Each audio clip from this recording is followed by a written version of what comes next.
Welcome back to Your Breakthrough. We're going to talk in this session about the exact formula for what creates long-term happiness, what creates unhappiness, what creates suffering, and what the antidotes are, of which there's only 3.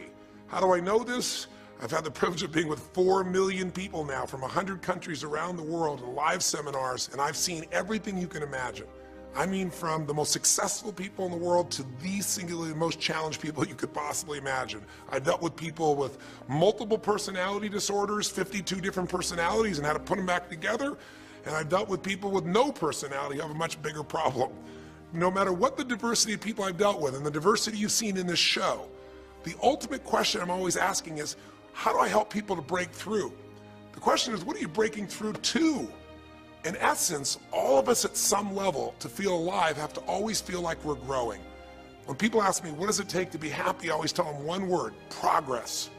Progress equals happiness. Even if you're not where you want to be yet, if you're on the road, if you're improving, if you're making progress, you're going to love it.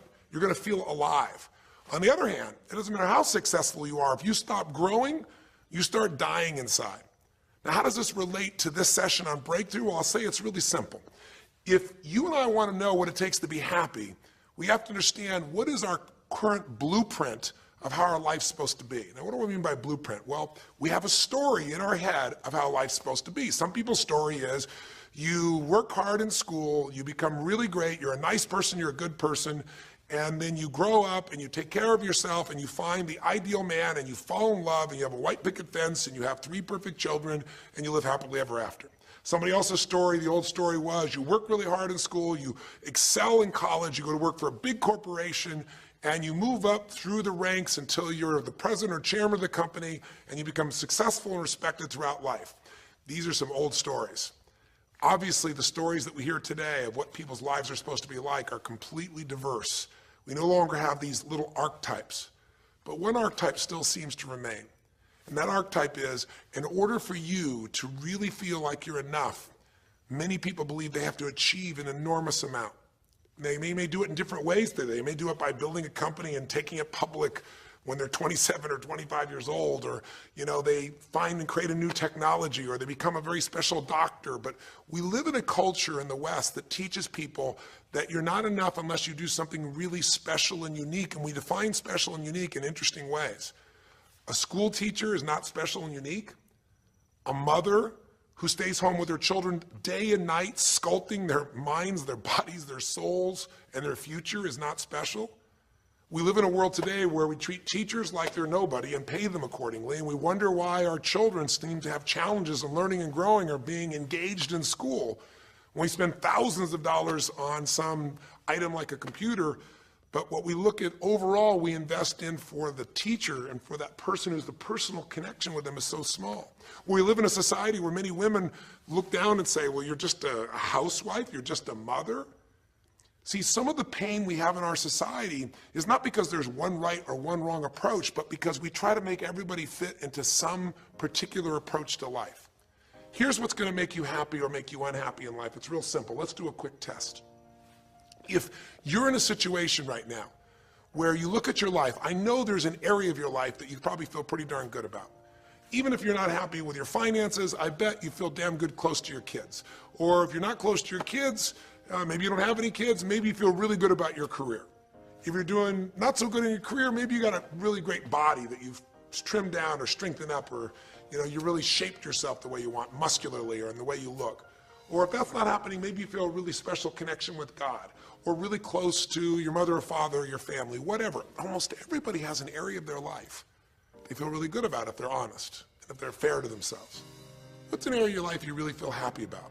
I want you to think about it for a moment, truthfully. What's an area in your life today that if you wanted to be happy about it, you really could feel proud about it? You could feel like it's an area you're doing darn well in. And if you're really hard on yourself, there's still an area. What's an area? I want you to think of it right now. And I want you to think of that area, whether it's your body or your finances or your career or your intimate relationship or your relationship with your kids or your relationship with your creator, whatever it is. I want you to think about, why are you happy with that area of your life right now today? Why are you happy with that area of your life right now today? Really think about it. If you were in a seminar with me, I'd have you write this down. And if you can put me on hold here for a second, Because I'd like to reveal to you what the formula is for happiness. And if I say there's a formula for happiness and here's what it is, you're going to go, yeah, sure, that's what he says. But if you put down the answer and we can see the formula is real without me telling you what it is, you get to look at your own life and say it matches. You're going to know this is right. So you could stop this right now if you want, put me on hold, and just write down what's an area of your life you're really, really happy about, you're really pleased with, or you could be if you wanted to focus on it. And why are you happy with that part of your life right now? Even if you're not happy with everything, what's the area you're happy with and why? Put me on hold right now, or if you're not going to do that, just think for a moment. Why? Specifically, be real. Why? Now, when I ask this, if you turn me back on now, if I ask this of an audience, I'll have people write this down for a few minutes, and I'll call on people, and I'll say, share with the person next to you first. What are you happy about, and why are you happy in that area? And be specific. And after they share, I'll have people stand up, I'll call on a variety of people, and I say, ma'am, tell me, what are you happy about? And she'll say, well, honestly, I'm really happy with my body. She goes, I never thought I'd say that, but I used to be so unhappy with it, and you know, I did some things, I pushed myself through, and now I exercise regularly, and you know, I'm not perfect, but I feel fit, I feel strong, I feel energetic, and that's really, I don't know, it just feels good to me. Now, I say to everybody, I'm now going to show you what the formula for happiness is, and it's real simple. I want to reveal it to you so you don't ever forget it. Whenever you're happy with an area of your life, it's because right now, your current life experience, I call it your LC, your life conditions, the conditions of your life conditions in that area match or equal to your blueprint, your story, your belief about how life should be in that area. So this woman says to me, I'm really happy with my body because it's not perfect. Her blueprint is I don't need to be perfect, but it's so much better than it was. I'm fit and I'm strong and I have this energy. Her mental blueprint says I should be fit, strong, and have energy. I don't need to be perfect, but I should be that way. Well, when my life, my body matches how I think it should be, I feel good about my life. I'll ask somebody else. I'll say, you know, tell me an area you're happy with. Someone else will say, well, I'm really happy with my career. And why? Well, I'm doing better than I even thought I would be. I mean, I'm ahead of the schedule of where I hoped I'd be at this stage. I'm working at this level in this company, and I have these skills and this ability, and it's even better than I thought. Well, once again, listen, this person's happy with this area of their life because their current life conditions in the area called their career are even better than they expected they would be, better than their blueprint, better than their belief of how it should be. If it's really better, you tend to be over the moon.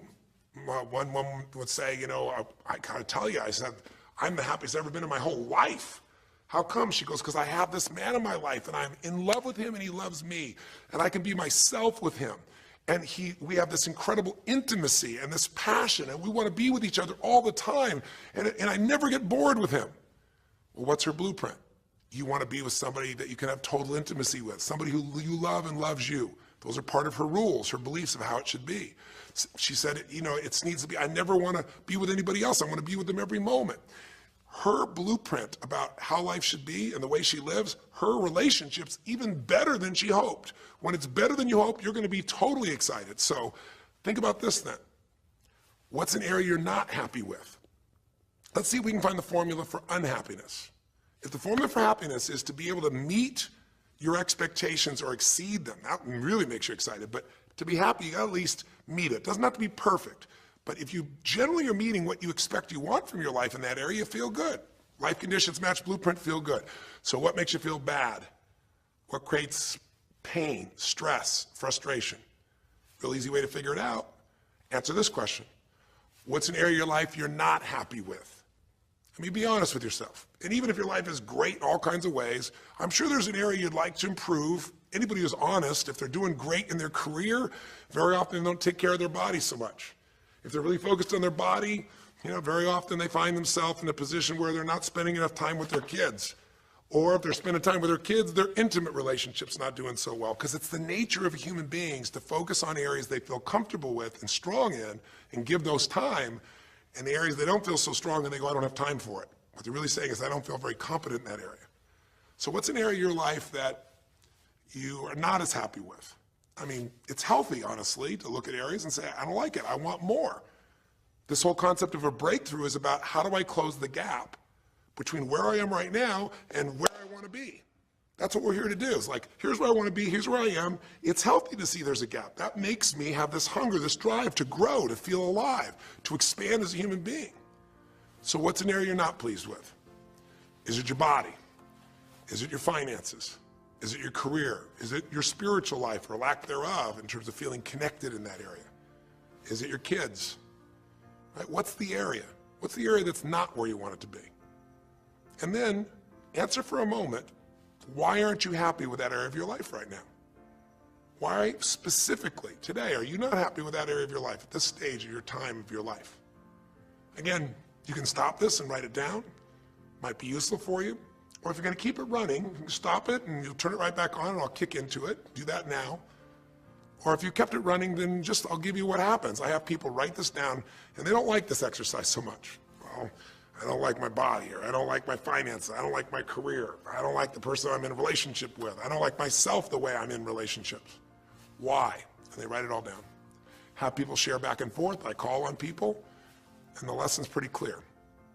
I tell people in advance, here's the formula for unhappiness. I'll show you before you do anything else. When your life conditions, the way you're living your life today, does not match, it doesn't equal your blueprint, your story of how it's supposed to be, then you're going to have disappointment, frustration, or pain. If your life is way different than the way you think it's supposed to be, you can have enormous pain. If it's a little different, you might feel stressed. Make sense? So people stand up and they say, tell me, what's the area you're not happy with? And the person says, well, I'm really not happy with my finances. And I go, why? And they say, because I'm doing worse now than I was 5 years ago. I made mistakes in the market, and at this stage of my life, I should have this much money, and I don't have it, and I don't know how to change it, and it's making me crazy. And why are they crazy? You say, well, because they don't have their economic needs met. No, you can not have your economic needs met, and you can still be okay, but when you have an idea, this is what my need is, and I did the wrong thing, my life doesn't match how I'm supposed to be, that's when people get a little crazy. See, think about it. If you grew up taking care of folding your own clothes, making your own meals, going to the store, doing the grocery shopping, cleaning the bedroom, cleaning the house, vacuuming, taking out the trash, and you did that your whole life, then if you have to do that later on, you don't feel like you have economic pain because you don't have a maid. But if you grew up in an environment where everything was done for you, you never have to work, and now suddenly you have to work incredibly hard to just pay enough money to pay your bills, and all of a sudden food is building up and the house is dirty and your clothes aren't folded and nothing matches, you might find yourself really angry and frustrated because you have a different story about how life's supposed to be than how it is. Someone else will say, well, I'll tell you why, because I'm in a situation now where, I'm 30 pounds heavier than I should be. Should be is the key word. There are people in all cultures who love being big. There are people that will walk around and someone else might think they're massively overweight, but they're going, I own this, honey, and they really, truly, they match their blueprint. Big is beautiful, because their idea is big is beautiful. I'm big, that's beautiful, matches my blueprint. Rock and roll, I'm happy as can be. Somebody else can look like a twig and be stressed out saying, I hate my body, because their blueprint says I should be the skinniest thing on earth, and I'm not skinny enough. Am I making sense? When your life conditions don't match your blueprint, you're going to have pain. But here's when you suffer. When I ask people, who here has been through the dark night of the soul?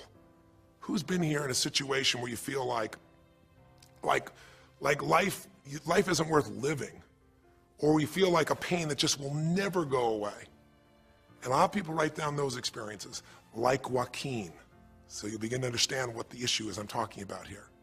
Joaquin, if you recall, was in a situation where this man felt like there was no reason to live. He couldn't work, he couldn't do anything, his life was worthless.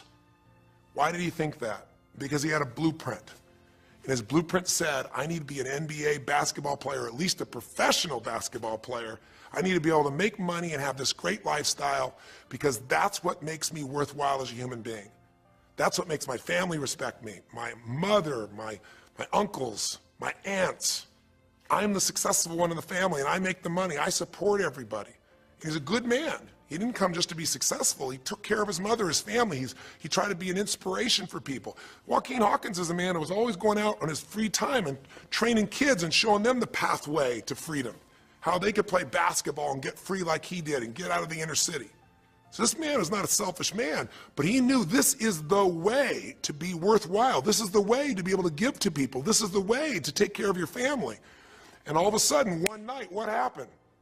That way was taken from him. He has a stroke. And in the middle of the night, his life conditions make it impossible to be who he has to be, or he feels like he's worthless. You get it? We have an identity. We have a story of how we're supposed to be. And if life somehow gets in the way of that story, we feel pain. But if we feel we have no control, that's when we go into suffering. See, it's one thing to say my life doesn't match my blueprint, I got to lose weight. That might stress you out. Or my life doesn't match my blueprint, I'm not in a relationship, I got to get in one. That might motivate you even. You might not like it, but you're going to find a way to get in one. Or my career doesn't match how I should be. You could change it. But when you start believing that your life doesn't match your blueprint and you have no control to change it, you're helpless, that's when people suffer. And so this week for your breakthrough, it's a chance for you to start to take a look at your blueprint anywhere you're really having pain. Hey, look, if you're doing great in some area of your life, celebrate it, of course, and I'm sure there are many areas you are. But life is really a series of growth spurts. I mean, two things in life make you feel alive: growing and giving. And what's really wonderful about this man, Joaquin, is he was constantly growing, trying to get better, trying to be a better teammate, a better basketball player. Think about it. When he didn't make the teams and he didn't make the NBA, he didn't give up. He worked even harder. The guy was always striving to become something. And he became it, and he achieved it, and then life took it from him. Isn't that the common denominator with so many of the people in the stories of this 6-part series that you saw, these 6 specials? I mean, Frank and Kristen had a blueprint of what life was supposed to be about. We're supposed to get married and have children, and we're going to have our own business. And all of a sudden, life doesn't match the blueprint. And suddenly, there's depression. Because in their case, they said there's nothing we could do. But they were wrong.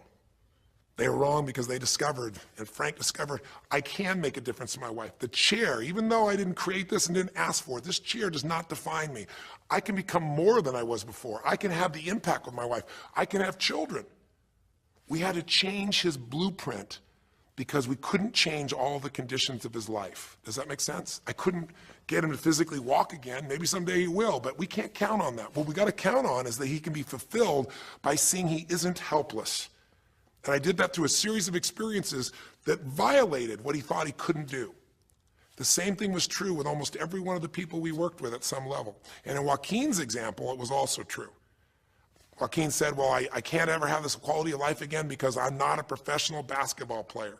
And he was locked into that mindset, and all of us get locked at times.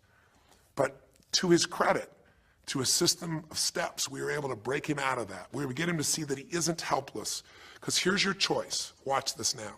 If you're suffering, if you're in pain, your life doesn't match how you think it should be, and you think you're helpless to change it, now you have only 3 choices.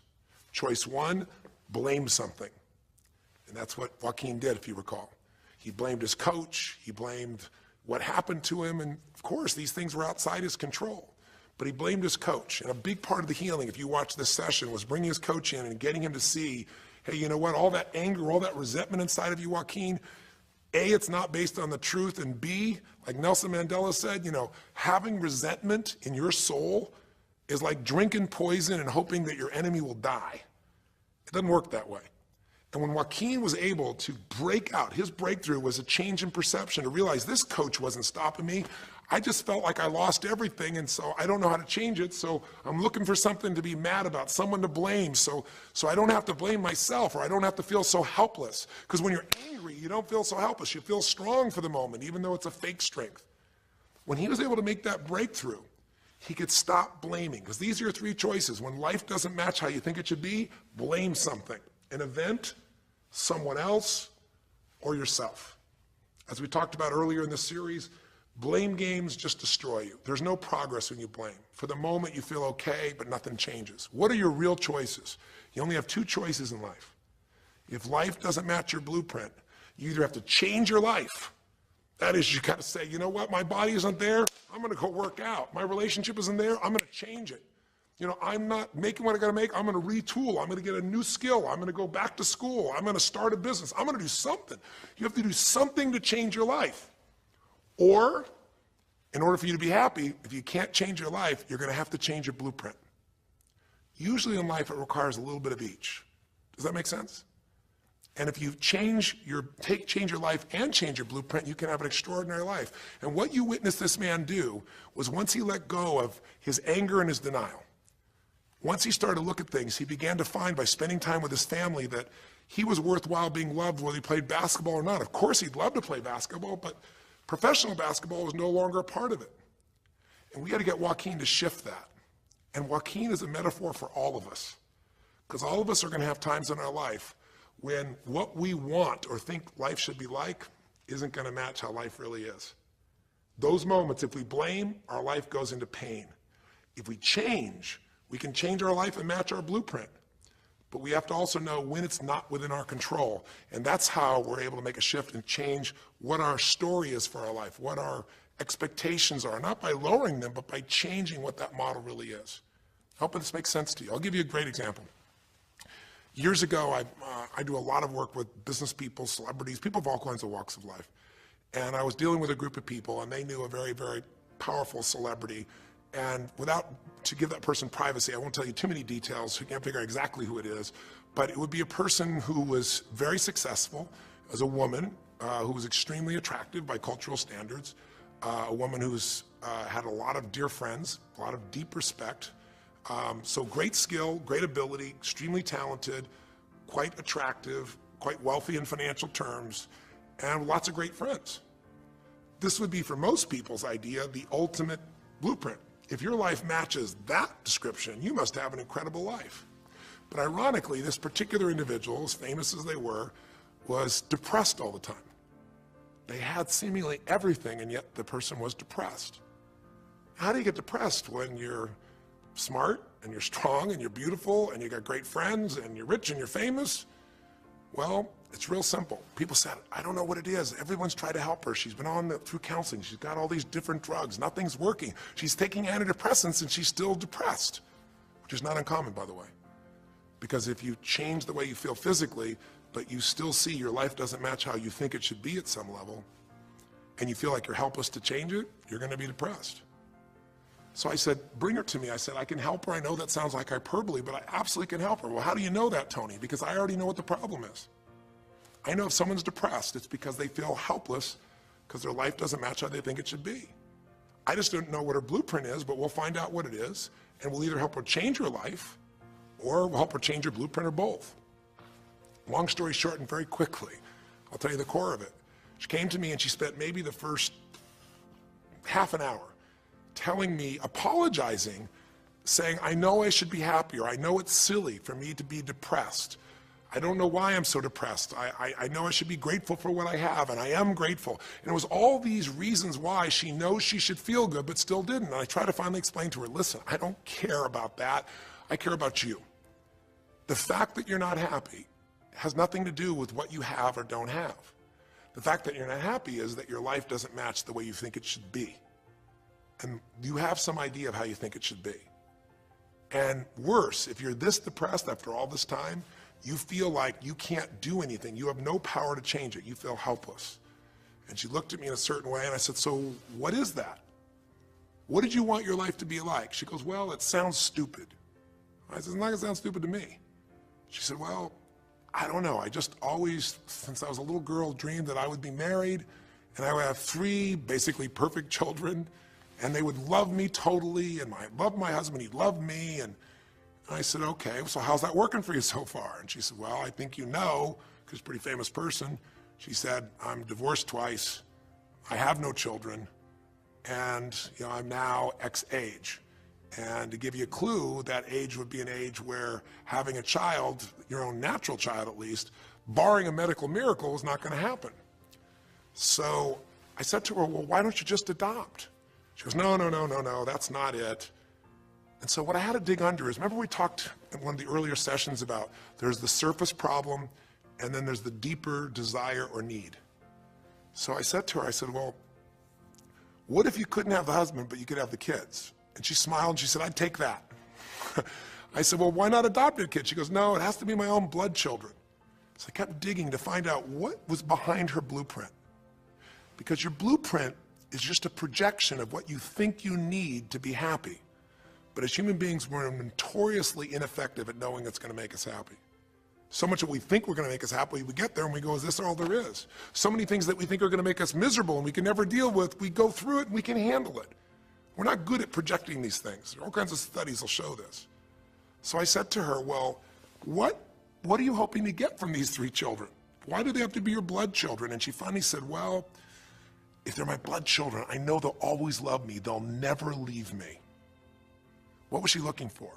Unconditional love. She had this big blueprint that said, White House, picket fence, 3 children, perfect husband, you know, all these different things. But what was behind that was a need to feel like she could have love that would be certain and wouldn't go away. So I can help her meet that need. So I said to her, I said, well, maybe one reason you don't have a husband is because every time you look at one, you're trying to figure out if he's going to get you those 3 kids in time and how that's going to happen. And maybe he feels a little stressed when you're looking at him this way because he can feel what's going on behind your bed, even if he doesn't know what the words are. And she started to laugh. She goes, I guess I've probably been that way a good portion of my life. And she goes, people wonder, you know, why I'm so uptight. I said, you're uptight because you felt like you're running out of time trying to meet some picture. But I said, all you really want is love. I said, don't you have a lot of love in your life? Tell me about your friends. And gradually, I got her to start seeing this love that she was trying to get was already here. It didn't match the picture. Maybe we could paint a new picture of what life could really be like and make sure that picture met her deepest needs. That's basically what we did with Joaquin. Joaquin wanted to be a professional basketball player because he loved basketball, yes, but also because he wanted to be that man who was a leader. He wanted to be the man who was the good man. He wanted to be the one who brought energy to people. He wanted to be the man people would look up to. He wanted to be the man who could take care of his family in style, all of his family, not just his daughters and his wife, but other people as well.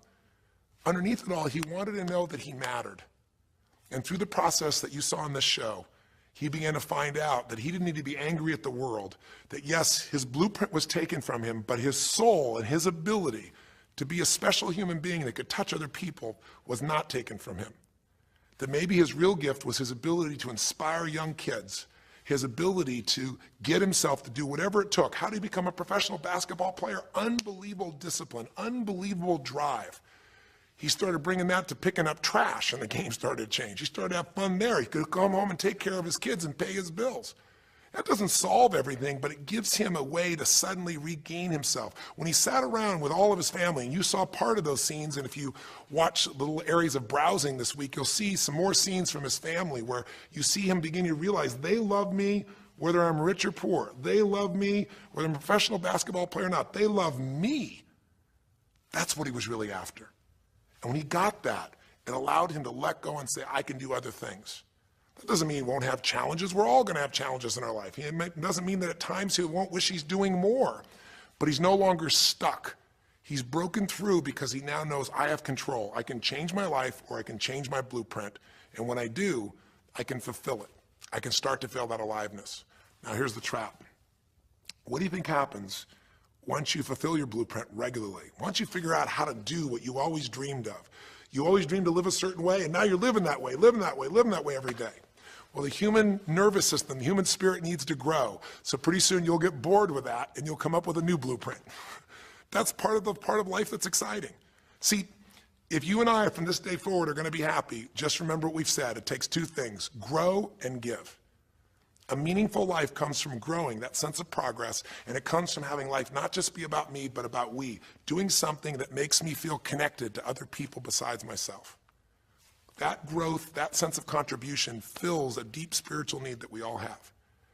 If you are unhappy in your life, you've got 3 choices, really 2. Blame, that's not a choice, it's not going to work. Don't blame someone else, don't blame the event, don't blame yourself. Just figure out what you're going to do to change your life. That's my specialty. If you like my coaching or my team's coaching, come visit with us. Come to an event. Come get a coach. Come through a program, and we'll guide you through it more than just a few minutes like this, and we'll do it directly in an environment that'll shift you. Or change your blueprint. You're going to have to rewire what's going on inside, and that's what we focus on as well.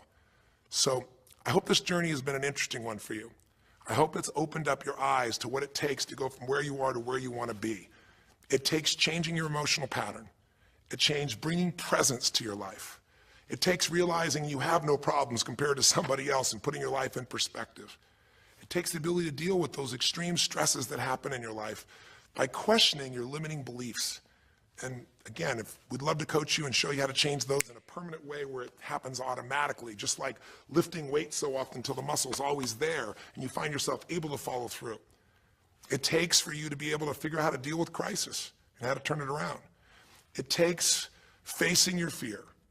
It takes pushing yourself through what used to stop you. It takes putting yourself in a position where you connect to what's more important than just yourself, what you value than just yourself. And it takes, I think in this case also, the ability to realize that no matter what happens to you, you're more than that moment. You're more than the story you think you're supposed to be.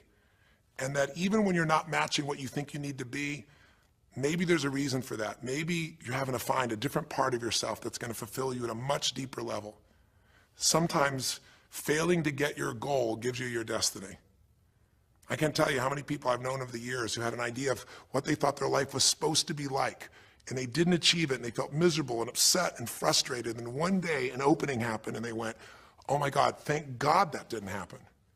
I think it's Garth Brooks had a great song, and it's a song about when he was in high school, and he was in love with this girl, infatuated with her, and she didn't even know that he existed. And he prayed to God every day that she would notice him, that she would fall in love with him.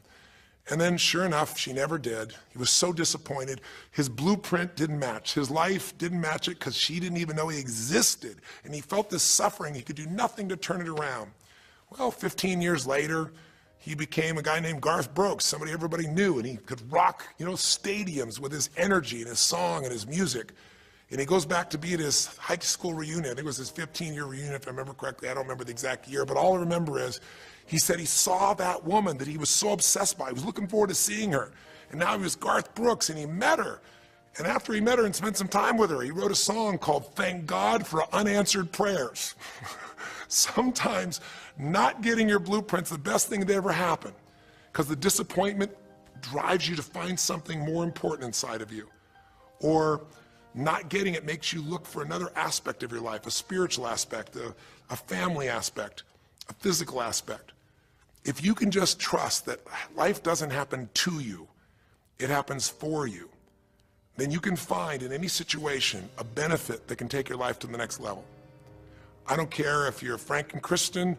I don't care if you're, Mandy and Scott. I don't care if you're Joaquin and Kim. Every one of us in our life is going to face situations where it feels like we have total trauma, something that's been taken from us. The real question is, what are you going to do with it? Some people just live in their story of what they don't have, and they have the right to do that. If Frank and Kristen lived in pain and felt bad, we'd all say they have the right to do it. It's the difference between what you have the right to do and what you deserve to give yourself and others.